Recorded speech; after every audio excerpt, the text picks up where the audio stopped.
AGF Malami collapsed after he was fined and accused of $2.4 billion theft on crude oil deal. Yes, hand don't catch him. Hand don't catch him. You see, I kept wondering. Let me cast your mind back to a period when this minister, this so-called AGF Malami, was taking note of buying a house worth 100 million to his two sons. You know, he was spotted buying a house worth 100 million for one person, and the other person a house worth 100 million. That is to two of them a house worth 200 million. Can you imagine? Now, if you say you want to check this very man very well, how did he got all of this money? The salary of these so-called people is not more than 400,000 or 500,000 every month, probably plus their allowances and all of that. Let's say everything should be close to 1 million. So how can this kind of person be having such amount of money to the extent that he starts spending like this? My dear listeners, it was investigating. It was investigating. The former INEC chairman, that was the former EFCC chairman, that is Mago, said it, that yes, he accepted that he also embezzled and also involved in crime, but AGF Malami is also a party to these crimes. Do you understand now? He told us that AGF Malami is the worst.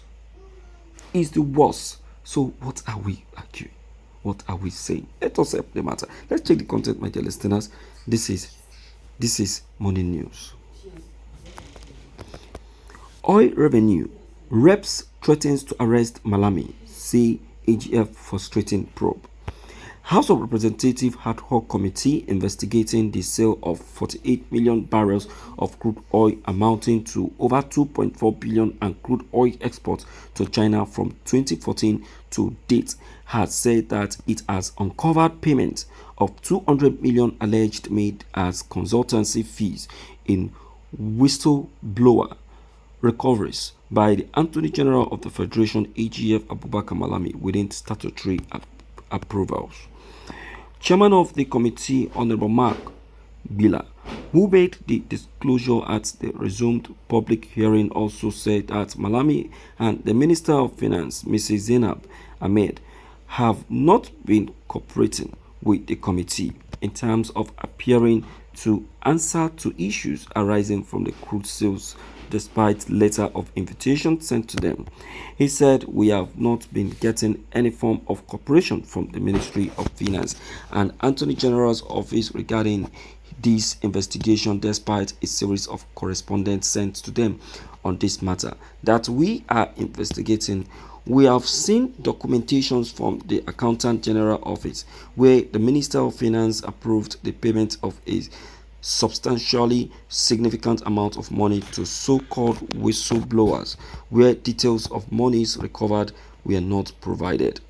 We have looked at the functions of the Attorney General Office and we have not seen any statutory powers provided for the Attorney General by the Constitution to determine how Nigerian money should be spent."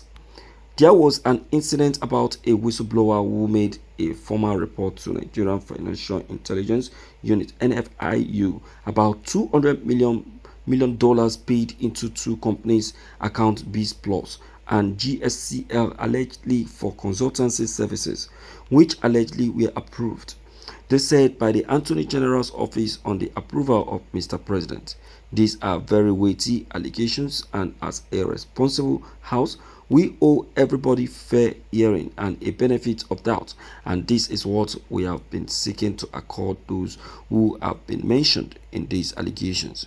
But we find it unactionable that the Honorable Minister of Finance and the Attorney General of Federation have not bothered to respond to any of the correspondence from the committee, and this is our opinion shows a lack of regard not only to the institution of House but that of the National Assembly as a whole. We will make this further appeal to the Honorable Minister of Finance and the Attorney General of the Federation and all others who have not responded or who have not honored the committee's invitation to do so in the national interest. My people, now don't hear them? I don't know why our ministers, I don't know why our leaders have always been seen in this kind of crime. Theft. And if you decide to check where they are actually stealing the more, you see that they steal more in oil, in the oil sector. Their eyes is always on the oil sector. Look at the NDDC. If you look at the NDDC, you will see that the theft in the NDDC is also more on the oil sector. President Mopari 2 years ago plunged in 40 billion. He plunged in 40 billion, to the support of the Niger Delta, for in support of the Niger Delta amnesty program. You won't believe that 40 billion naira was shared in between the ministers. Yes, they shared it, and they did not use the money to execute what it was actually meant for. They shared it within themselves. Some of them used part of the money to do a half job. They did not finish it. They just left it like that. While some just left the money in the account, they did not even touch it or use it to do anything. You see that?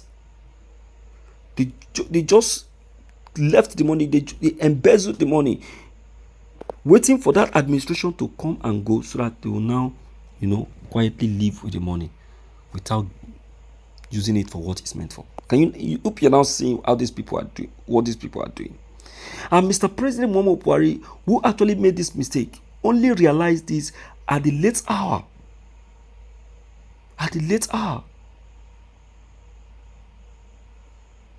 The former governor of Akwa Ibom